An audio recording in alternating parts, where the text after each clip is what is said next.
tous, en tout cas, bienvenue évidemment sur Lundi Rugby qui est votre nouvelle émission rugby tous les lundis à 19h sur la chaîne Twitch RMC Sport. On est plus proche que jamais de la Coupe du Monde qui va démarrer le 8 septembre par un magnifique France-Nouvelle-Zélande évidemment. Aujourd'hui on a un programme chargé avec à la fois le débrief de France-Australie, la belle victoire des Bleus 41-17. On reverra un petit peu la compo de la semaine dernière qu'on a faite pour le match face aux Blacks. Est-ce qu'il y a des choses qui ont changé? Quoi d'autre? Les pépites à suivre. Alors les pépites à la fois avec lesquels, on va dire, Cyril et Joe jouent, et également des petites pépites que je vous ai détectées. Et enfin, évidemment, on terminera par un jeu, par beaucoup de cadeaux à vous faire gagner, évidemment. Nos consultants aujourd'hui, Cyril Blanchard, Joachim Baumont, les deux sont invaincus. Voilà qui fait plaisir. Joachim Baumont qui est capitaine du RCH Chéché, club de Hyères-Carqueiranne, club de national. Joe, le week-end s'est bien passé pour vous, je crois, puisque vous avez gagné votre premier match face à Suresnes. Tu nous racontes ? Ouais, le championnat a bien démarré. C'était la première journée pour nous. On recevait Suresnes, donc c'était important de gagner le premier match à la maison pour bien lancer la saison, et ça a été fait. Après, la saison elle est longue, il reste encore 30 matchs, donc c'est qu'une petite marche qui a été montée, mais c'est bien de commencer comme ça. C'est quoi les objectifs de Hyères-Carqueiranne cette année pour qu'on apprenne un peu à vous découvrir ? Un peu comme la saison dernière où on était le promu de la division, l'objectif premier, ça va être le maintien. Et dans un second temps, essayer de figurer un petit peu mieux au niveau du classement, quoi. Donc l'année dernière, on avait fini 12e sur 14.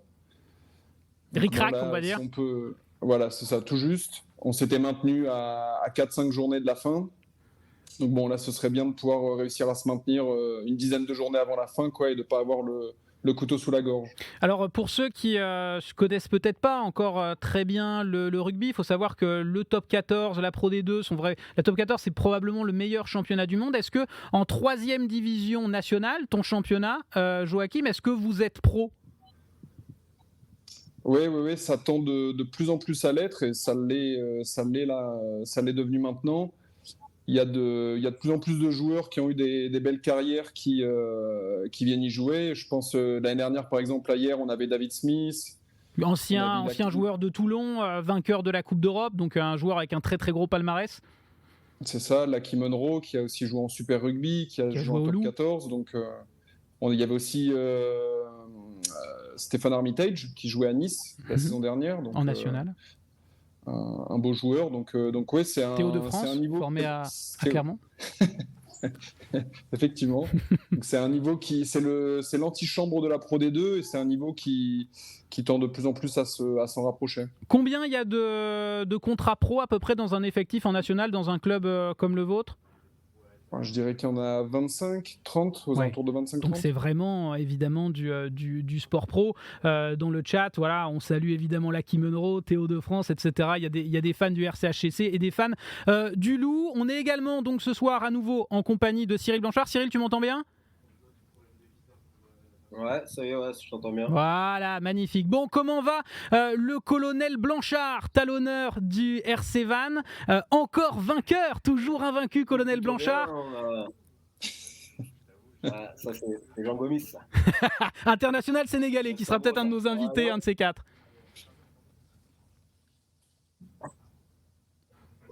Non, écoute, plutôt bien. On a enchaîné une deuxième victoire. On a gagné chez un des favoris au top 6 à Mont-de-Marsan. Donc, écoute, non, plutôt bon début de saison là, pour l'instant. C'est quoi les objectifs du RC Vannes cette saison ? On voit que vous avez battu Nevers, qui est un gros, on va dire, de Pro D2. Vous battez Mont-de-Marsan, qui fait peut-être partie des gros candidats à la montée, même s'ils ont perdu un peu de joueurs pendant l'intersaison. L'objectif, c'est quoi ? C'est s'il y a des supporters vannetais, qu'est-ce qu'on peut leur dire ? Forcément, hein. La montée, c'est l'objectif ? Non, l'objectif, on va dire faire mieux. Déjà l'année dernière, on avait fini 5e sur la phase régulière. Déjà, essayer de viser au moins le top 4 pour recevoir soit un barrage à domicile ou une demi à domicile, quoi.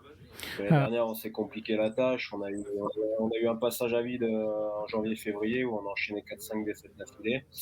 Là, voilà, faudra être plus régulier pour prétendre au top 4 et puis faire mieux pendant les phases finales, quoi. Ok, donc avec beaucoup d'appétit. Ton style, en tout cas, plaît énormément au chat. On a Sheded qui nous dit « Il vieillit bien Heisenberg ». Tu connais rien Bouli à part les fourchettes, alors que le colonel Blanchard n'a jamais eu de carton rouge en carrière, c'est ça? Malinx, le lynx. Ah, c'est ça, l'un n'empêche pas l'autre, en fait. Lucas B qui nous fait la connexion d'hier est meilleure que celle de Van, ça dépend des semaines. Derrière, pour les tout petits bugs, mais en tout cas, ça va. Le style, en tout cas, Jeffrey Dahmer plaît beaucoup à Bourgada également, mais c'est vrai qu'on a un style un petit peu plus sobre. C'était un grand débat la semaine dernière. Joe, c'est quoi là? C'est encore du foot que tu nous... Ah, c'est le Bayern. Il nous a remis le Bayern. C'est un maillot un peu plus vintage. La semaine dernière, j'arborais le t-shirt d'entraînement. Là, c'est un t-shirt coton un peu plus confort. D'accord, très bien pour... Passe-toi, Beaumont, t'es pas pour la bonne émission, on est connu. Alors, l'after-foot, c'est à partir de 20h, mais évidemment, on peut parler de tout ça dans cette émission. Allez, on va attaquer, évidemment, maintenant le débrief de France-Australie, la victoire des Bleus 41-17 face à l'Australie d'Eddie Jones, une équipe évidemment très prestigieuse, l'Australie, mais peut-être un petit peu en perte de vitesse. Néanmoins, je pense que c'est assez clairement notre meilleur match de préparation. On sent quand même une montée en puissance, notamment physique de nos Bleus, qu'on avait peut-être trouvé emprunté, mais c'est aussi la préparation qui veut ça. Cyril, est-ce que tu as été rassuré par le match des Bleus face à l'Australie et cette grosse victoire? Bon, rassuré, ouais, ça va. On va dire première mi-temps un peu neutre, un peu pas terrible, je trouve. Je me suis fait chier sur la première mi-temps. Ok. Comme beaucoup. Deuxième mi-temps, ouais. Tu vois, je me suis plus régalé devant Toulouse-Montpellier, par exemple. Tu vois. Oh là, devant Toulouse-Montpellier. Alors donc t'es pas supporter Montpellier, hein, on le rappelle. Ça, c'est un match qui t'a beaucoup plu? Non. Comment? C'est un match qui t'a plu, le match de Toulouse, alors j'ai l'impression. Oui, ça joue. Plein de offload, voilà, ça régale, hein, franchement. C'est beau à voir, quoi.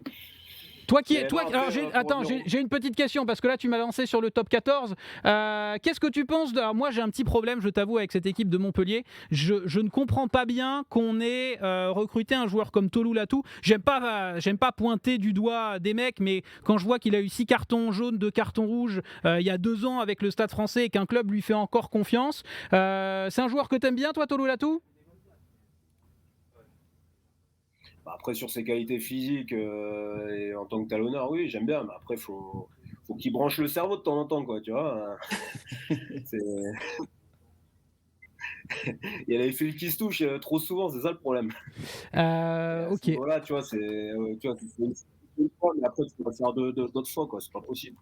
Donc c'est une faute professionnelle. C'est un joueur australien, donc la transition était parfaite. Donc tu t'es fait chier, comme tu nous le disais en première mi-temps. Comment tu l'expliques? Après deuxième mi-temps, voilà, on a senti qu'on les avait émoussés physiquement, qu'on a pris le dessus. On a tenté plus de choses, il y a eu plus de fulgurance et puis ça a fini par passer, quoi. Joe, même avis du côté de l'équipe de France, rassuré, un peu d'ennui en première mi-temps, deuxième mi-temps c'était beaucoup mieux? Alors rassuré, je dirais pas forcément rassuré dans le sens où j'étais pas spécialement inquiet parce que il faut avouer que l'Australie dernièrement c'est quand même pas terrible. Après oui, j'étais un peu déçu de la météo, quoi, parce que je m'attendais à un beau match avec pas mal d'envolées et compagnie, et la première mi-temps, c'est sûr qu'elle était un peu chiante à regarder. Mais bon, comme l'a dit Cyril, ça nous a permis de les émouler et puis de trouver des espaces en seconde mi-temps pour finalement faire un beau score à la fin du match. Est-ce qu'il y a des points qui vous ont moins plu? Par exemple, moi j'ai 2 petits points d'inquiétude sur ce match. C'est notamment la mêlée où je trouvais qu'avant on avait ce côté dominateur. Alors Cyril Bay est absent, mais même Winnie Antonio, je trouve que notre axe droit était un peu supérieur. Là, on a été en difficulté face à une équipe, certes qui a Taniela Tupou, qui est un très bon droitier, mais depuis quelques matchs, c'était le cas face aux Fidji, c'était le cas encore ce week-end. Cyril, est-ce que tu es inquiet pour la mêlée française?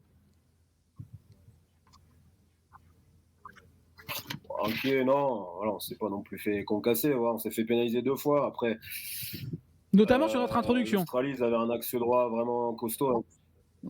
Ouais, bah forcément, tu fragilises sur nos intros, tu as toujours le talonneur qui lève un pied, donc forcément tu fragilises ta mêlée quand tu as un pied en moins, un pied qui te permet de stabiliser et de pousser en moins pour pousser en mêlée. Donc c'est un peu plus compliqué, c'est forcément plus dur sur nos intros, et les équipes adverses, nous, c'est plus facile de faire une mêlée défensive qu'offensive, tu vois. Joe, la mêlée, c'est pas un point d'inquiétude pour toi, ou quand même tu as l'impression qu'on régresse un petit peu dans ce secteur? Je saurais pas trop dire. Après, sur les 2 derniers matchs, ça a été un peu compliqué à certains moments. Mais bon, il faut avouer que là, l'Australie, l'axe droit avec Tupou et Skelton. Tupou et Skelton, t'as 300 kilos sur la tête. Donc bon, forcément, je pense qu'il y a quand même beaucoup de mêlées au monde qui auraient subi sur cet axe-là. Donc après, non, il y a des choses à travailler, c'est sûr, mais pas inquiet non plus. Est-ce comment on peut expliquer, Cyril, qu'une mêlée soit un petit peu moins dominatrice qu'auparavant? Là, vous nous parliez de l'adversité.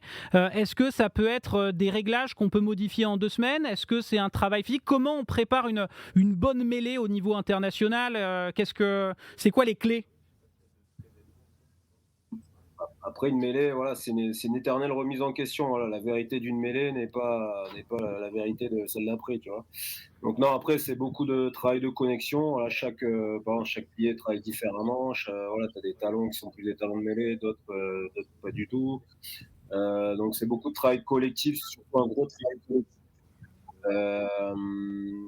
Il faut que, voilà, il y a des prérogatives au niveau du pied. Le pied gauche, il faut qu'il soit vraiment, qu'il fasse l'effort d'avoir le coup de haut pour pas se faire pénaliser par l'arbitre.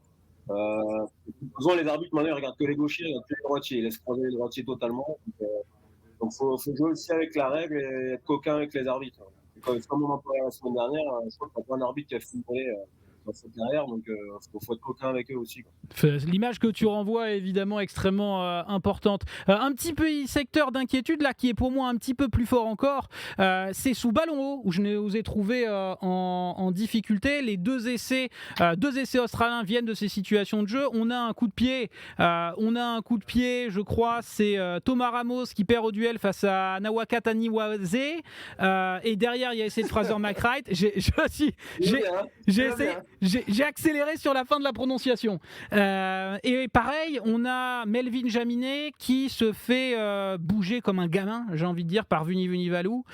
Est-ce que c'est une vraie inquiétude pour toi, Joe, sachant qu'il y a des équipes, je pense, alors stylistiquement, on va dire que les Anglais aiment bien abuser de ce genre de jeu au pied. Est-ce que ça, c'est une vraie inquiétude pour toi, ou ça va aller?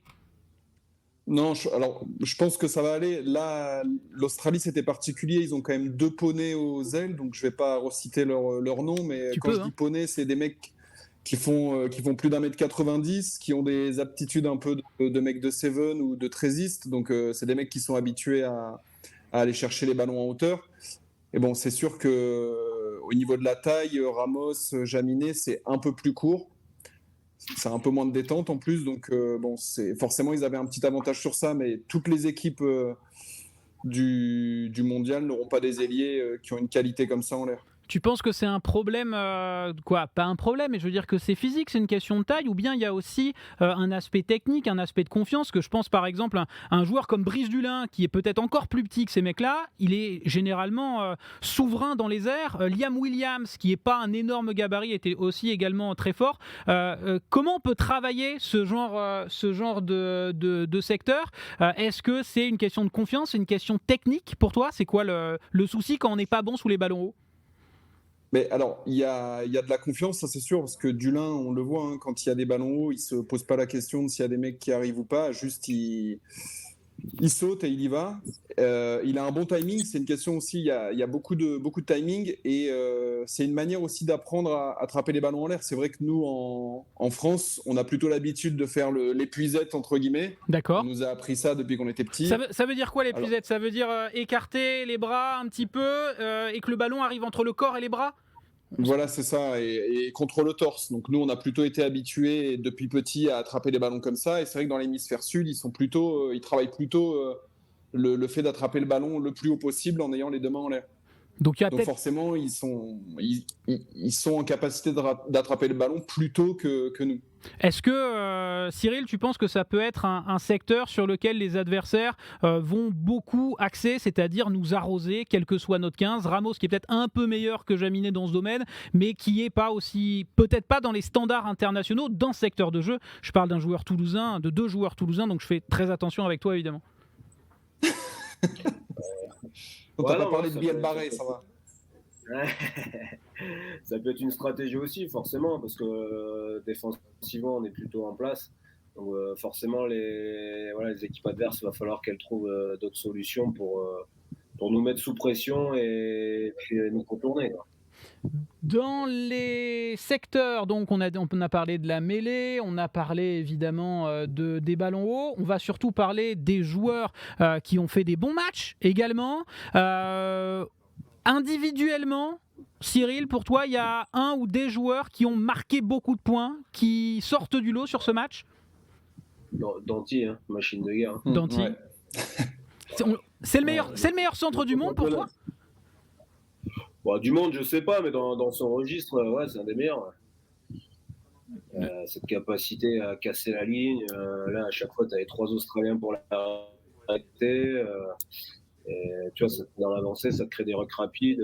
Derrière, tu peux exploiter le bon ballon. Donc, non, il fait partie de l'équipe de France. Joe, je te voyais acquiescer quand Cyril parlait de Jonathan Danty. S'il y avait un nom à retenir, ce serait lui sur ce match, même si évidemment on parle d'un sport co. Bah oui, pareil, hein, comme contre les Fidji où il avait été vraiment solide, il avait réussi à faire jeu égal en termes de puissance avec eux. Et là, il a encore surnagé, sur tous ses ballons, il a avancé. Il a permis de mettre l'équipe dans l'avancée et puis après de lancer le jeu et de créer des décalages et puis au final de marquer, quoi. Il y a alors évidemment Jonathan Danty qui a marqué un essai extrêmement puissant, inarrêtable quasiment près des lignes, excellent gratteur aussi, c'est très important. Ouais. Il y a un autre nom moi qui m'a fait énormément plaisir, il est également sur la photo que vous avez, c'est Mathieu Jalibert, parce que j'ai envie de dire, Joe, j'ai l'impression que Mathieu Jalibert en quelque sorte il a clos le débat. On avait eu ce débat avec Cyril, avec Laura Di Muzio qui est une ancienne 10 de l'équipe de France. J'ai l'impression qu'on n'a plus maintenant de débat sur qui doit commencer en 10. Ce sera Mathieu Jalibert face à la Nouvelle-Zélande. C'est ton avis ? Ouais, franchement, j'étais pas parti. J'avais un mauvais a priori sur lui, mais peut-être pour l'extra sportif. Ouais. Mais bon, force. Ça veut dire quoi ? Ça veut dire quoi ? L'attitude du bonhomme ? Ouais, l'attitude, la manière d'être, et puis la période un peu qu'il a eue de entre guillemets petite starlet où il s'est concentré sur l'à côté, l'extra sportif plutôt que sur le sportif. Mais bon, là, il a fait un sacré match, quoi. Donc, bravo à lui. T'as l'air presque déçu. T'aurais voulu voir un Ramos ou un Astoy performer, toi, c'est ça ? Non, Ramos, je pense qu'il nous le faut en 15 dans tous les cas. Mais bon, c'est vrai qu'Astoy, avec la saison qu'il avait faite, ça m'aurait fait plaisir pour lui qu'il réussisse à faire un match aussi costaud. Cyril, on est d'accord avec t'es d'accord avec Joe, avec moi sur Jalibert, il a clos le débat. C'est bien, ça peut apporter de la sérénité même. Il a rassuré Joe Lamèche là. Franchement, c'est un bon match. Jean-Claude qui nous dit il n'est pas d'accord, il nous dit en défense c'est une catastrophe. Alors il a raté 4 plaquages, Mathieu Jalibert, et c'est vrai qu'il est aussi utilisé dans un rôle un petit peu différent, c'est-à-dire que vu que défensivement c'est pas l'assurance tout risque, on a tendance à le placer en tout cas près de notre ligne, pas en poste de 10 mais en poste quasiment derrière les centres, j'ai envie de dire, on l'éloigne un petit peu. Joe, Cyril, vous êtes des joueurs, on va le dire, puissants. Joe t'es 3e ligne mais avec un bon gros gabarit. gabarit, Cyril également, tu marques un essai par week-end. C'est quelque chose dans la préparation des matchs que vous travaillez particulièrement, la zone de vulnérabilité, j'ai eu du mal encore à le dire, de la défense adverse. C'est vraiment des zones que vous allez attaquer ou bien c'est au feeling que ça se fait, Cyril? Comment ça se marche? À la vidéo, on dit va attaquer la zone du 10. Ouais, exactement. Bon, tu vas attaquer la zone où ils défendent mal. Voilà, de toute façon, maintenant, tout le monde a des vidéos de tout le monde. Voilà, on a un logiciel qui répertorie tous les lancements, tout est séquencé. Là, on peut voir toutes les feuilles de l'équipe adverse. C'est ce qu'on travaille à l'entraînement avec les nouveaux lancements en fonction des équipes qu'on affronte. Il y a un joueur dont on n'a pas parlé, mais parce qu'on s'habitue un petit peu au fantastique, évidemment, c'est Antoine Dupont, qui a encore été absolument incroyable. Joe, c'est le meilleur joueur du monde, quoi. Il est bluffant. Moi, ce qui me rend fou quand je le vois jouer, c'est que j'ai l'impression qu'il fait quasiment tout parfaitement. Ouais, non, c'est clair. Hein, il porte l'équipe sur ses épaules. Tous ses choix sont bons, ou alors même s'ils le sont pas à la base, il arrive à les rendre par un petit exploit personnel bon. Et il a 2 pieds, il sait tout faire, quoi. Il défend fort, il attaque bien, il joue bien avec les avants, il anime bien. Franchement, c'est un joueur qui est vraiment archi complet. Et en plus de ça, c'est un joueur qui est vraiment classe. Il est propre, il n'y a jamais d'histoire. Il fait son taf et c'est tout. Un soldat. Petite question, vu que vous êtes des joueurs pros, Cyril, est-ce qu'il y a un joueur qui t'a déjà, en quelque sorte, mis une danse? Je veux dire, un joueur où tu te dis, dans un match, c'est quoi la perf la plus folle que tu aies eu à affronter? Un joueur, quel qu'il soit, quel que soit le niveau, où vraiment tu te dis, ce mec-là était en état de grâce ou différent des autres? Est-ce qu'il y a une... je rigole, mais parce qu'en fait, j'en parlais il n'y a pas si longtemps avec Théo de France, qui est numéro 10 du RCHC, passé par l'ASM, et qui me dit, moi, en jeune, il y a un joueur que j'avais affronté en espoir ou autre qui était différent des autres, c'était Mathieu Jalibert. Il prenait le ballon, il traversait le terrain. Alors comme toi, Joe, il n'était pas forcément fan du style, mais lui, ça l'avait un peu marqué au niveau du talent. Cyril, est-ce que toi, en Pro D2, ailleurs, il y a déjà un joueur où tu te dis, pas peur, hein, Party Pooper qui dit non, Bouli n'a peur de personne, mais un joueur où tu te dis là, le niveau de performance est incroyable? Ouais, un joueur que j'ai connu avant, c'est Anthony Boutier. Voilà, il a sorti des sacrées performances, il était capable de traverser le terrain. Plusieurs fois, il nous a fait gagner des matchs à lui tout seul. Hein, donc, oui.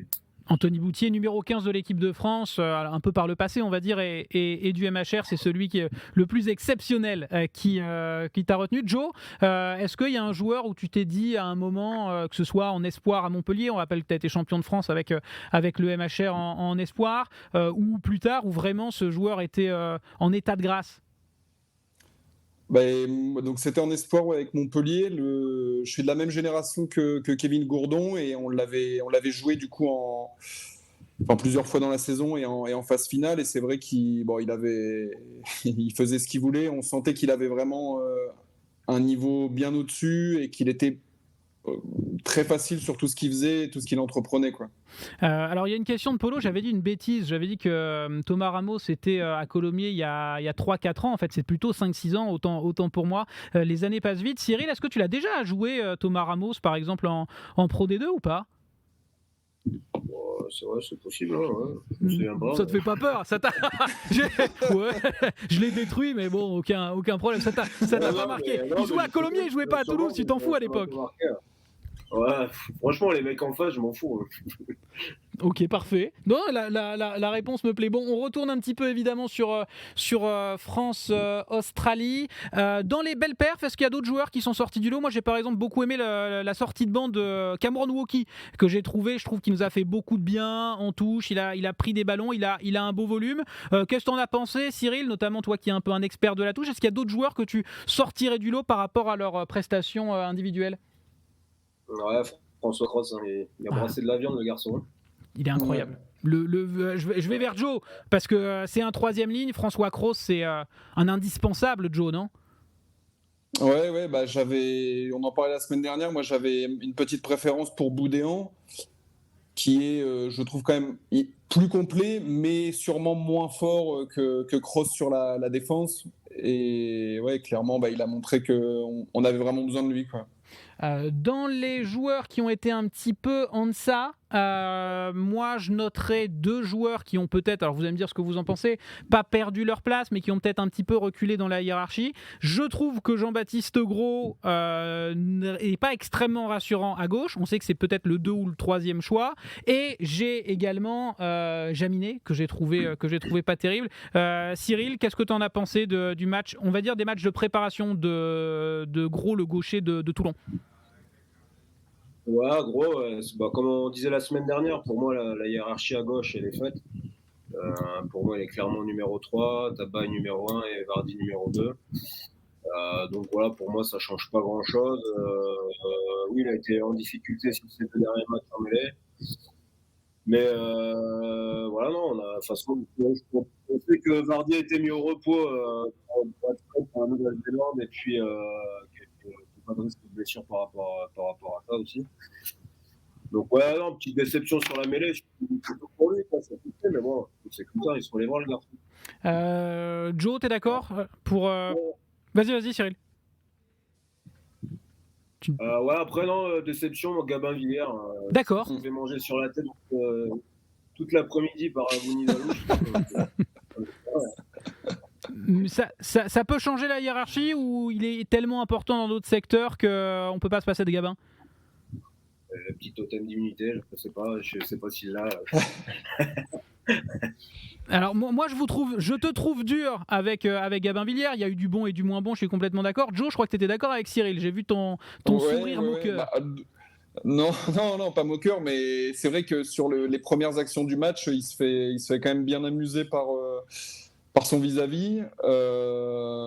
Après, il n'a pas trop de chance non plus. Il y a aussi ce plaquage au niveau de la tête qu'il prend et compagnie. De Tupou qui fait 130 bars, hein, et encore. Ouais, et de Kellewe aussi, le 15 là, de l'Australie qui le prend. Bon, donc forcément, ça, c'est faute, mais ça laisse des images un peu. On est un peu mitigé, quoi, parce qu'on le sait tellement fort qu'on sait qu'il peut faire bien mieux que ce qu'il a fait là. Sur ce match. Bon, le chat vous suit, hein, Polo qui est entièrement d'accord. Il nous disait, pour moi, le seul flop, c'est Gabin Villiers.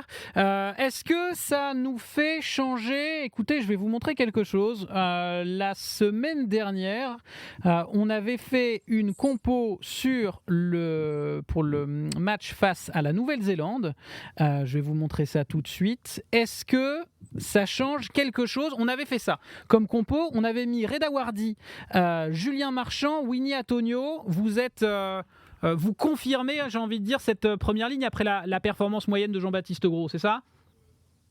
Ouais, oui, tout à fait. Oui. On n'y touche rien, on touche à rien sur les remplaçants. Movaka, Gros, Falatea. Alors j'ai envie de dire, bon, Movaka il fait une entrée correcte. Jean-Baptiste Gros, on peut pas faire autrement parce que de toute façon notre troisième gaucher c'est Cyril Bay qui est blessé. On avait mis Falatea, on n'était pas forcément d'accord. C'est Aldeguerri qui est rentré. À la majorité, on avait mis Falatea. Joe, est-ce que tu changes ton vote pour Aldeguerri ou pas? Non, je conserve Falatea. Non, Aldeguerri, il a fait une rentrée, je dirais, correcte. Justement, on parlait du profil impact player. Mm-hmm. Et sur ce profil-là, je trouve que Falatea, il l'aura bien plus qu'un Aldeguerri. Est-ce que le fait qu'il n'ait pas joué sur ce match de préparation face à l'Australie, c'est plutôt à mettre à son crédit, c'est-à-dire un peu comme Reda Wardy, on le préserve, ou bien tu penses qu'il y a un vrai doute dans la hiérarchie pour Galtier, par exemple? C'est vrai que je ne me suis pas posé la question, mais je pense que ce sera lui le remplaçant et qu'il le préserve. Cyril, t'as pas l'air d'accord? Je suis pas sûr. Parce qu'après, c'est pareil. Après, c'est pareil, sur ta première ligne, il faut qu'elle soit assez complémentaire. T'as Movaka qui a énormément de gaz dans le jeu, qui est peut-être un peu moins solide qu'un Marchand en mêlée. Mais à côté de ça, si tu mets avec un Aldeguerri qui est complémentaire, fluide en mêlée, alors que Falatea, c'est un peu moins solide en mêlée, mais pareil, beaucoup plus de gaz. Il faut faire voilà, pour moi, il faut mettre une première ligne complémentaire. Bah, c'est super intéressant, ça, je trouve. C'est quelque chose dont on parle peu, mais c'est vrai que en mêlée fermée, peut-être que Aldeguerri est supérieur à Falatea. Falatea est plus explosif, mais à partir du moment où tu as Movaka qui est remplaçant assuré, je vais changer mon vote. Cyril m'a convaincu. Joe, déjà quand Joe me dit je me suis pas posé la question, là déjà j'avais un doute, tu vois. Mais ça y est, je vais changer mon vote, on va remplacer ça. Et t'as raison, le côté il me faut un droitier de mêlée fermée à l'ancienne, et c'est Movaka qui apportera le punch. Ça y est, je change mon vote, je vais du côté de Cyril. Dites-nous, mais c'est vrai que j'avais oublié. Alors attention quand même, je rappelle que la Nouvelle-Zélande, ils ont été archi pénalisés contre l'Afrique du Sud et que leur mêlée, elle est vraiment pas dominante dernièrement. Et alors, on va quand même mettre la meilleure mêlée possible, c'est quoi cette histoire ? Ouais, mais je pense qu'il va vouloir mettre des profils de mecs un peu coureurs et percutants. J'avais oublié quelque chose. C'est Nonoy qui nous dit Bouli. À base, c'est la mêlée, mon vieux.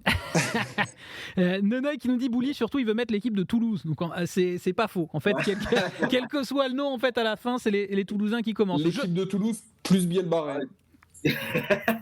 On va y venir, t'inquiète pas.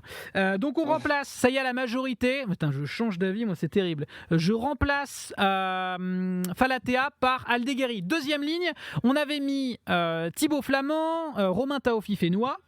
C'est Willem Zé qui a commencé, qui a fait un match. Qu'est-ce que vous avez pensé du match de Willem Zé ? Ni bon ni mauvais ? C'est neutre, voilà. Bonne rentrée de Tao, moi j'ai trouvé rassurant un petit peu sur son état physique. On reste sur, attention, c'est pas la compo qu'on annonce, c'est la compo qu'on aimerait voir. Donc on reste sur Flamand Tao. Ouais. Ok, très bien. Kroos, Aldrit, Olivon. Joe voulait la semaine dernière qu'on mette Boudéan. On n'était pas d'accord avec Cyril. François Kroos a clos le débat. Joe, j'imagine, on garde. Ouais. Là, je pense que ce sera Kroos. Ouais. Derrière, Dupont, Jalibert, Danty, Ficou, Villiers, Penaud, Ramos, on touche à rien. Ça bougera pas. Tu me vires Villiers. Ah, tu mets qui ? Bielbiarré ?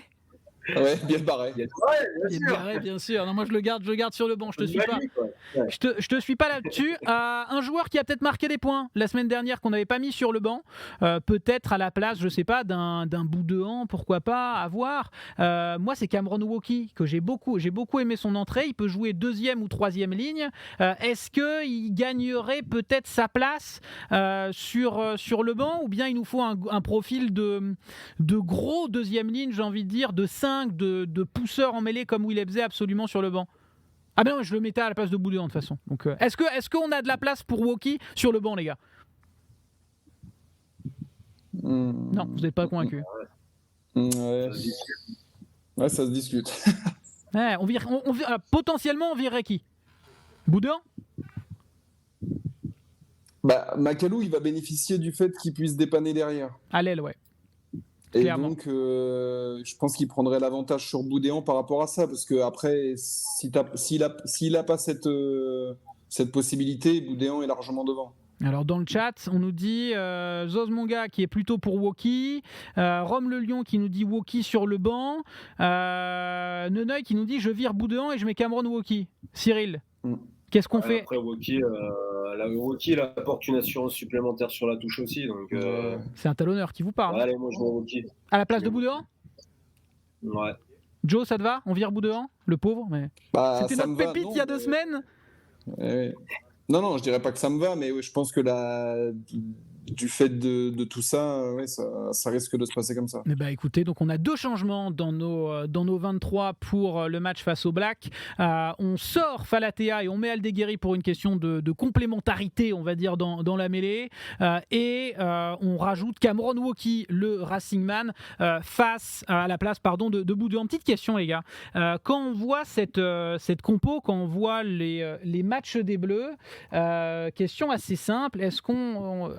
Question pour Cyril, est-ce qu'on a déjà eu une équipe de France aussi forte, tout simplement, même avant un gros événement ou pas ? Est-ce qu'on a déjà eu une équipe de France aussi forte ? Non, je pense pas. Non. On a eu Galtier a vraiment monté un gros projet depuis 4 ans où il a bénéficié de plus de moyens avec la Fédé que ses prédécesseurs, et voilà, le travail a porté ses fruits. Et je pense qu'on a vraiment compétitif pour aller chercher le titre. Joe, on va être champion du monde ou pas selon toi? On n'en sera pas loin en tout cas. En fait, ça va dépendre. Je nous le souhaite pas, hein, mais Dupont se blesse en match de poule. Je pense que c'est quand même pas tout à fait la même équipe de France, quoi. Alors j'ai une petite question. Vous avez peut-être vu le match de Baptiste Serin face à Bayonne. Imaginons dans le pire des scénarios, Antoine Dupont se blesse. On rappelle forcément Baptiste Serin en tant que numéro 3. Qui serait le numéro 1? Moi, je titularise Baptiste Serin, mais vous savez que c'est parce que je l'adore. Vous voyez qui en numéro 1? Non, mais c'est vrai, vraiment, moi, je trouve que Serin, je le trouve un petit peu... Alors, je le trouve un petit peu au-dessus des Couillou, même des Maxime Lucu, que je trouve très fort dans la gestion. Maxime Lucu, excellent en jeu au pied. Mais moi, je mettrais un Serin derrière Antoine Dupont. Antoine Dupont, blessé, vous mettez qui? Cyril, dis-moi. Lucu, pour les automatismes avec Jalibert. Bon argument. Ouais, j'aurais dit la même chose. Ouais, copieur, bien évidemment, t'as entendu le bon argument. T'allais dire Couillou, et puis finalement... Non. Très intéressant, c'est l'avis de complémentarité, Cyril, aussi bien sur la mêlée qu'à la charnière. Ok, rapidement, on va parler de l'événement, j'ai envie de dire quasiment rugby de ce week-end. C'était pas le match de la France, c'était le match entre l'Afrique du Sud et la Nouvelle-Zélande. On a eu une victoire 35-7, je crois, de l'Afrique du Sud, des Blacks dépassés physiquement, techniquement, croqués en mêlée. Est-ce que, Cyril, tu dirais que les Sudaf sont désormais les favoris de la compétition? Des favoris, t'en as plusieurs pour moi. T'as l'Irlande, l'Afrique du Sud, la France. Et après, je pense que, mine de rien, il faudra quand même compter sur la Nouvelle-Zélande, quoi, parce que là, c'est une belle blessée. Va falloir se méfier quand même, quoi. Tu trouves que le match entre l'Afrique du Sud et la Nouvelle-Zélande, donc une branlée en défaveur des Blacks, il en dit plus sur qui? Sur la force des Sudaf ou sur une potentielle faiblesse des Blacks? Après, voilà, il y a des postes qu'ils n'ont pas remplacés, les All Blacks, sur les générations qu'ils ont eu auparavant, Conrad Smith, Kieran Reid, etc. Et après, peut-être qu'ils ont été surpris aussi par la puissance des Sudaf. Là, on sait que les Sudaf, c'est un jeu de destruction. Là, ils ont complètement rasé devant, là, sur la touche. Donc, après, c'est ça, mais si on peut en conquête, c'est compliqué. C'est compliqué du jeu derrière. Donc, si tu veux rivaliser contre les Sudaf, faut taper fou, quoi. Faut taper fort, voire plus fort qu'eux. Voilà, il n'y a pas d'autre solution. Joe, est-ce que tu as été surpris par ce résultat? Alors par le résultat, en ayant regardé le match et en ayant vu le début du match, j'ai senti que voilà, ça allait mal tourner. Après, par contre, pour moi, c'était pas la grande Nouvelle-Zélande. Pour moi, c'était pas encore leur équipe type, malgré ce que les gens pouvaient dire. Notamment devant, derrière, je pense que c'est leur ligne arrière qui jouera les gros matchs de la Coupe du Monde, mais devant, c'était pas leur grosse équipe encore. Et puis ils se sont fait surprendre, un mauvais début de match, et puis quand ils commencent à relever la tête et à réussir à faire quelques séquences dans les 22 Sudaf, et qu'on se dit que ils vont réussir à marquer, tu reviendrais à 14-7, et là c'est un autre match, ils prennent ce carton rouge un peu con.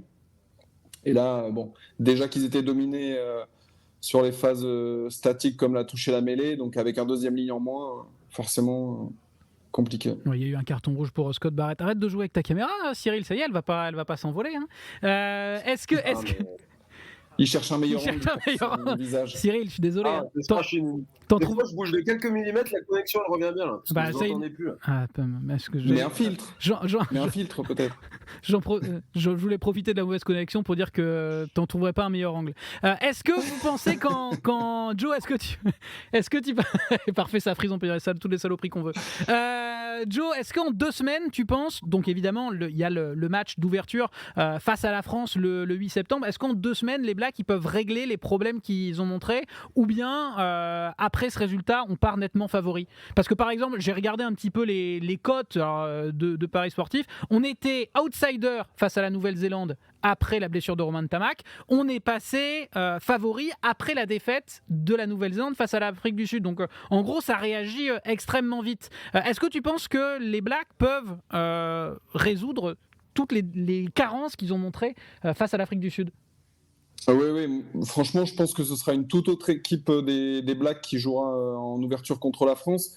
Parce qu'il ne faut pas oublier non plus ils ont joué le Four Nations il y a quelques semaines. Dans ce Four Nations, ils ont joué l'Australie, ils ont joué l'Afrique du Sud, ils ont joué l'Argentine. Ils ont mis quand même une raclée à l'Afrique du Sud, mais ça, personne n'en a trop parlé parce que c'est les All Blacks et que c'est normal, entre guillemets. Donc bon, là, forcément, ils font une mauvaise performance et tout le monde parle que de ça. Mais je pense que ce sera un tout autre match contre la France. Et après, par rapport au fait d'être favori, Scott Barrett, il va finalement pouvoir jouer le match France. C'est quand même un joueur hyper important de leur pack. Donc, s'il n'avait pas joué, j'aurais dit qu'on repassait favori, mais là, pour moi, c'est vraiment du 50-50. Du 50-50, et Scott Barrett qui a été exclu face à l'Afrique du Sud, et je suis d'accord avec toi, c'est probablement quasiment leur sur les derniers mois, c'est toujours à court terme, mais quand tu as regardé un peu le Four Nations, le Rugby Championship maintenant, il a été absolument destructeur pour les avants adverses. Cyril, sur le match entre la France et la Nouvelle-Zélande, tu nous mets favori ou comme Joe 50-50? Chauvin que je suis, et je mets la France favorite. Tu penses que les Blacks peuvent résoudre leurs problèmes, toi, en 2 semaines? Ouais, après, il n'y a pas qui s'affole non plus, hein, mais je pense que sur un match, ils peuvent vraiment nous mettre en difficulté.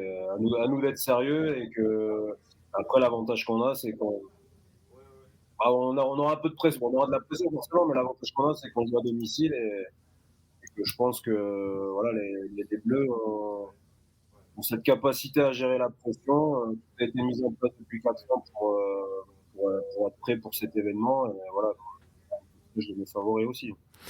Donc favori sur la pression. On a déjà joué un match d'ouverture à la maison, ça s'était mal passé. Est-ce que vous avez déjà été bouffé, vous, par la pression, parce qu'il y a la famille, parce que c'est le plus gros match qu'on ait jamais joué?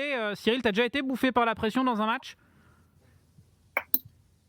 Ouais, après, avec l'âge, tu apprends à gérer ce genre d'événement. Après, il faut se servir de cette pression. Il faut la transformer en pression positive, en excitation, en adrénaline. Voilà, faut que ça soit de la bonne excitation, tu vois, de la bonne pression. Et puis moi, je trouve qu'on a vraiment une génération, tu as l'impression qu'elle a peur de rien, qu'elle a très très faim. Et je pense qu'on est plutôt pas mal embarqué à ce niveau-là. Écoutez, on va passer à notre troisième séquence. On a parlé évidemment de France-Australie, du match de la Nouvelle-Zélande. Je vous ai maintenant demandé de me parler un petit peu... Alors, des pépites pour le mondial, ce sera des noms pas forcément connus du grand public. J'en proposerai également. Mais ce que je voulais montrer aussi, c'est l'impact d'une Coupe du Monde sur votre niveau, 2 et 3e division nationale. Cyril, est-ce que vous avez beaucoup d'internationaux, des joueurs? Est-ce que vous avez des joueurs qui vous manquent actuellement en championnat et qui vont disputer le mondial ou qui ont fait la préparation du mondial avec leurs équipes? Ouais, on a le capitaine de l'Uruguay, là, Andrés Villaseca, là, qui est parti faire la prépa, et puis il a été nommé capitaine de la sélection pour la Coupe du Monde. Toi, quand je t'ai demandé un joueur avec lequel tu as joué ou que tu as affronté qui pourrait prendre la lumière, on va dire, lors de la Coupe du Monde, tu m'as cité Rodrigo Bruni. Tu peux nous présenter un petit peu le joueur que c'est? Il était venu avec nous saison 2020-2021, et il nous a fait vraiment beaucoup de bien. Il nous avait remis dans l'axe sur les saisons. Et là, un profil numéro 8, porteur de balle. Il n'est pas très monstrueux physiquement, tu vois, mais il reste tout le temps à mettre de l'avancée, à casser les plaquages. Et en défense, voilà, c'est aussi capable de gratter pas mal de ballons. Donc, non, à surveiller. Bon, tu ferais un excellent agent. Je crois qu'il s'est engagé avec Bayonne, c'est ça? Il était avec vous l'année dernière. Il était à Brive avant, je crois. Là, il est à Bayonne. Vous n'auriez pas pu essayer de le garder un petit peu? T'as été trop augmenté pour qu'on ait de la place pour Rodrigo Bruni? C'est sûr. Je suis bénévole, moi. T'es photographe auto-entrepreneur. J'espère que c'est pas vrai, sinon on va avoir des problèmes. Ah, c'est ça, Angoulême, C'était la rêve, tout va bien. Joe, de ton côté, tu nous as pas parlé de Rodrigo Bruni, évidemment, mais tu nous as parlé. Présente-nous un peu le joueur que j'ai affiché. Donc c'est Agustín Ormaechea, qui joue avec l'Uruguay.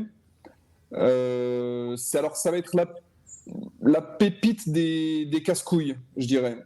Parce que c'est un œuf vraiment à l'ancienne, dans le sens une grande gueule qui chambre tout le temps, qui est chiant, qui emmerde tout le monde. Et il le fait très bien, il essaye de faire dégoupiller les adversaires. Et voilà, j'ai joué avec lui à Strasbourg, et là ça fait plusieurs saisons qu'il est à Nice et que je joue contre lui du coup chaque saison, et il est de plus en plus chiant saison après saison, donc je pense qu'il va faire une belle Coupe du Monde de casse-couilles, et que du coup il est dans la poule de la France, et ce sera marrant de voir la grande gueule qu'il est. Cyril, c'est un joueur que tu as déjà affronté ou pas, Ormaechea, ou ce sont les adversaires, toi tu les regardes pas, tu t'en fous? Quand il était à Mont-de-Marsan. Et tu confirmes qu'il a l'air un petit peu casse-bonbon? Ou ça t'avait pas plus marqué que toi? T'en as vu d'autres, toi? Ouais, c'est un enfant de cœur, ça. Dans le chat, on a pas mal de noms qui reviennent. Moi, il y a 2 noms que j'aime énormément et je vais vous en parler parce que ça, je crois que vous les avez affrontés. On nous parle de Marta, l'ailier de Dax l'année dernière, qui était en national, qui a marqué, je crois, 1 essai par match, qui a signé, si je dis pas de bêtises, à Colomiers. Joe, c'est un joueur que tu as affronté, Marta? Ouais, l'an dernier du coup contre Dax. Et clairement il a survolé la nationale dans une équipe en plus qui envoyait beaucoup de jeux, donc c'était parfait pour son profil.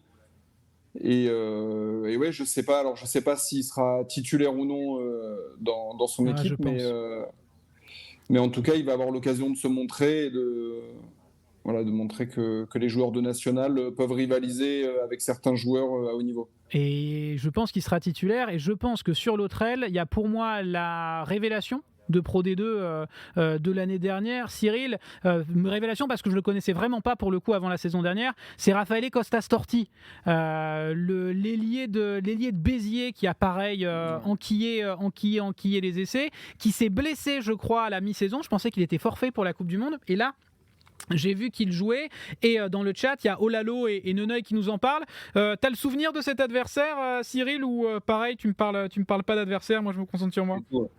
Non, c'est vrai. Je m'en fous des 3 quarts. Non, la révélation, c'est Nathalie Lieu, notre lié qu'on avait avant. Ah, je suis pas d'accord. Je suis pas d'accord, parce que Nathalie Luleux, il était déjà dans mon radar. Nathalie Luleux, pour moi, il fait une saison énorme, mais tu sais, vrai, Nathalie Luleux, moi je comprenais pas qu'il n'ait pas eu de temps de jeu à l'UBB. Il y avait des mecs, je vais pas citer les noms, mais qui avaient beaucoup plus de temps de jeu quand il était à l'UBB, et lui je crois qu'il jouait avec les espoirs.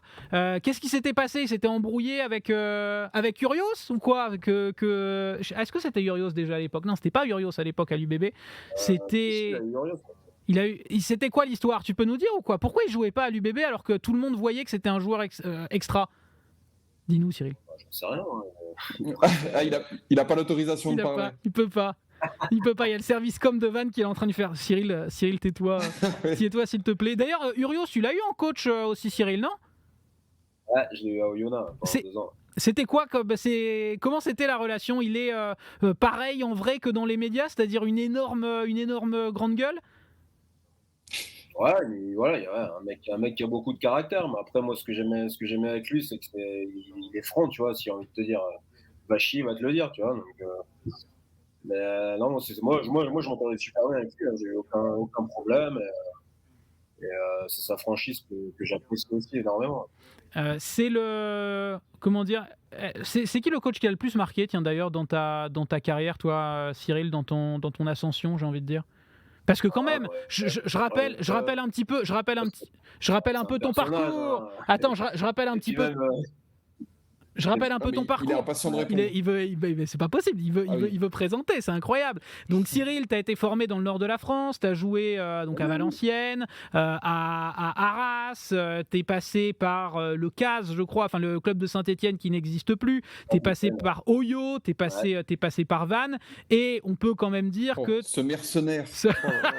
Attends, je vais faire ton pédigré. Je vais faire le pédigré de Joachim Beaumont. Tu m'as fait couler combien de fois, Beaumont? Deux, toi un. Escroc. Et Cyril, t'as jamais... Enfin, moi, mon avis de spectateur fidèle, je pense que tu n'as jamais été aussi fort que maintenant. Dans ton ascension, c'est quoi le coach? C'est qui le coach qui a le plus compté pour toi? Tu peux en citer 2 si tu veux. Non, après... Il y a une petite larme qui apparaît là. Non. C'est la buée. Non, moi, on a un entraîneur à Vannes, que j'apprécie beaucoup, c'est l'entraîneur des skills, le père de Nolan Le Garec. C'est qui le père de Nolan Le Garec, c'est ça? Le père Nolan Le Garec. Ouais. Les skills, c'est, on va dire, les gestes techniques.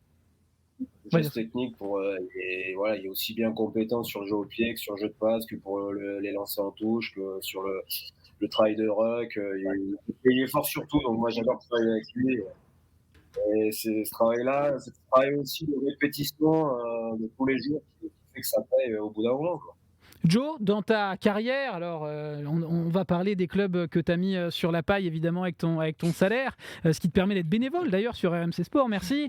Donc tu es passé par Arras, alors déjà par les Espoirs de Montpellier en année de Coupe du Monde. Tu as été champion de France Espoir avec Montpellier, tu es passé par Lille, tu es passé par Strasbourg, faillite, et Belles AGS. On est maintenant à Hier Karkiran. Dans ton parcours, quel est le coach qui a le plus compté? Mais je dirais qu'il y en a 2 qui, en plus, ne s'aiment pas du tout. Mais il y a David Bolgashvili. D'accord. Il est où maintenant? Il est à Monaco. Ah, en Seven? Ah non, dans le gros projet à 15. Ouais, c'est ça, ouais. Donc il est à Monaco. Donc j'ai vécu des très beaux moments au rugby parce qu'avec le club de Lille, on avait réussi à monter en Pro D2 avec lui en tant qu'entraîneur. Et ensuite, un peu plus récemment, Patrick Pézery, qui est actuellement l'entraîneur de Grenoble, qui a fait 2 saisons avec nous à Hier et qui a transformé le club et les joueurs, quoi, parce qu'on a, sans changer forcément trop d'effectifs, on a tous réussi à progresser sur certains aspects. Et ça nous a permis de monter et puis de se maintenir.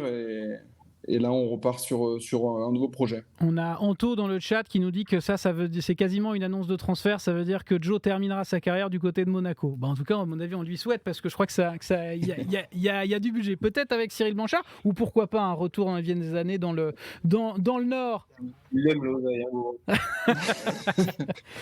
Bon, écoutez, on va terminer. Après, évidemment, vous aurez l'after dans quelques... Ah oui, et juste pour la Coupe du Monde, je voulais souhaiter bon courage à Costel Burtila, qui est notre pilier de droit, et qui va jouer donc la Coupe du Monde avec la Roumanie dans la poule de l'Afrique du Sud, de l'Écosse et compagnie. Donc bon courage à lui. Une grosse Coupe du Monde. Alors moi je m'attendais à ce que vous ayez 3 internationaux du côté de. Donc je vous rappelle, Joe est capitaine de l'équipe de nationale de Hier Karkiran et dans cette équipe il y a des joueurs qui font la Coupe du Monde. Alors il y en a un qui a été sélectionné. Moi je m'attendais à voir du André Gorin notamment de votre équipe, du Melinte, j'ai un doute sur la prononciation, qui est d'habitude le buteur.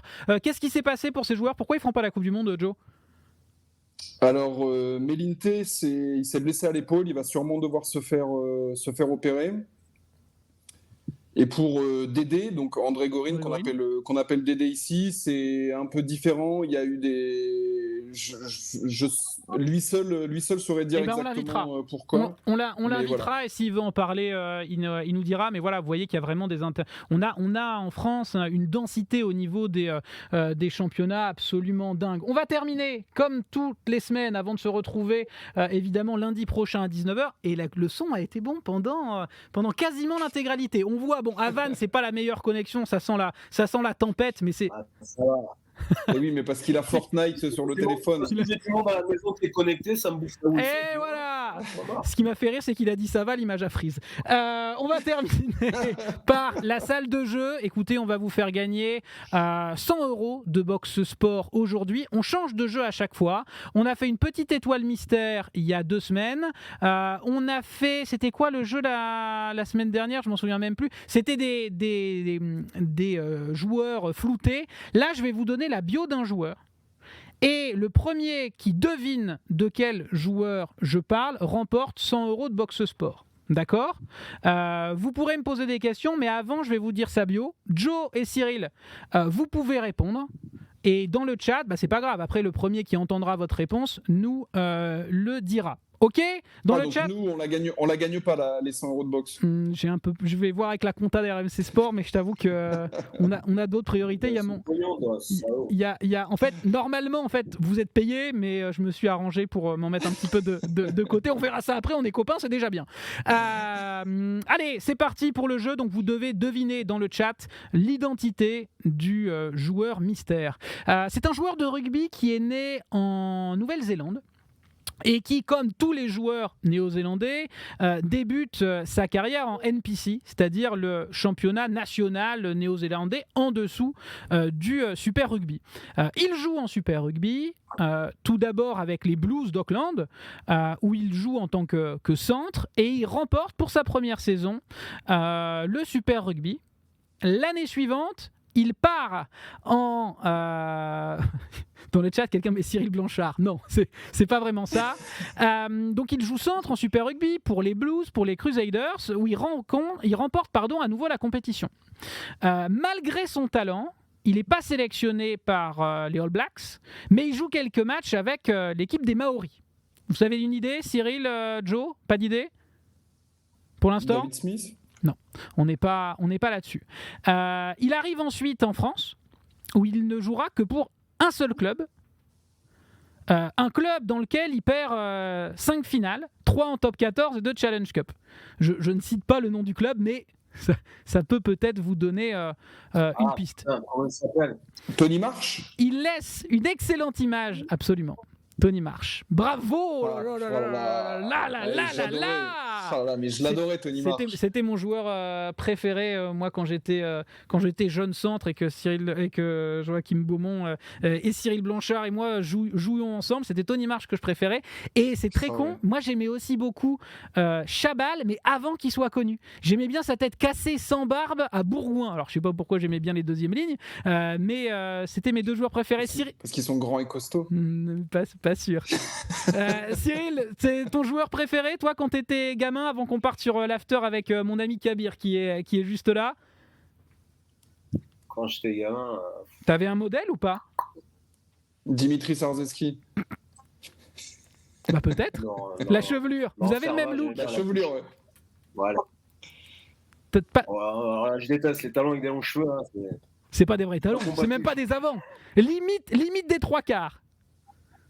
Pas de modèle alors? Non, Serva, j'adorais Serva. Ah, bien sûr. Un Toulousain, tiens donc, dis donc. L'histoire se répète. S'il cite pas un Toulousain, s'il cite pas 5 Toulousains par émission. Qui, pardon? Skalberger, j'adorais aussi. Ah, très bien. Des joueurs, peut-être un des plus violents de sa génération. Joe, toi, c'était qui? Tony Marsh aussi, ou il y avait quelqu'un d'autre? Ouais. Non, franchement, Tony Marsh, j'adorais. Et Josion, j'aimais beaucoup aussi. C'est vrai que tu as été formé centre. Hein. Mais techniquement, ça ne suivait pas. Pas assez de rendement offensif. C'est pas grave. On passe en 3e ligne. Merci Joachim, merci Cyril. Simplement, vous avez match encore Cyril, toi, tu joues quand? Jeudi face à Montauban, c'est ça? Non, là, on va d'abord à Aurillac. Et après, on reçoit Montauban. Ah d'accord, vous faites deux déplacements et après vous recevez Montauban. Donc vous jouerez pendant la Coupe du Monde et fin de bloc il reste 3 matchs dans ce bloc, c'est ça? Ouais, c'est ça, ouais. Après, on va jouer le mercredi ou le jeudi là, pendant la Coupe du Monde. Bon, Aurillac, même en août, il fait froid, donc couvre-toi bien. En tout cas, pour un ancien joueur d'Oyo, normalement, ça devrait aller. Joe, on va mettre les 21 peinards, quoi. Joe, le programme, vous allez jouer aussi pendant la Coupe du Monde de votre côté en national? Ouais, là on reçoit Chambéry ce week-end et ensuite on a encore 3 matchs à venir avant de finir le bloc. Ok, bah écoutez, je compte sur vous. Pour l'instant, on est invaincu. Et des têtes peuvent tomber si jamais on n'est pas invaincu. Rendez-vous lundi prochain, 19h, pour Lundi Rugby. Oh Lalo, tu remportes 100 € de Box Sport grâce à ta victoire dans notre jeu. J'ai simplement besoin que tu m'envoies ton adresse mail en chuchotement. Allez Van, nous dit Céline Dill, et on va dire également Party Pooper. On se retrouve lundi prochain, 19h. Merci à tous d'avoir été là. Le replay de l'émission sera disponible dès ce soir sur notre chaîne YouTube RMC Sport. Merci Cyril, merci Joe, à la semaine prochaine. Merci.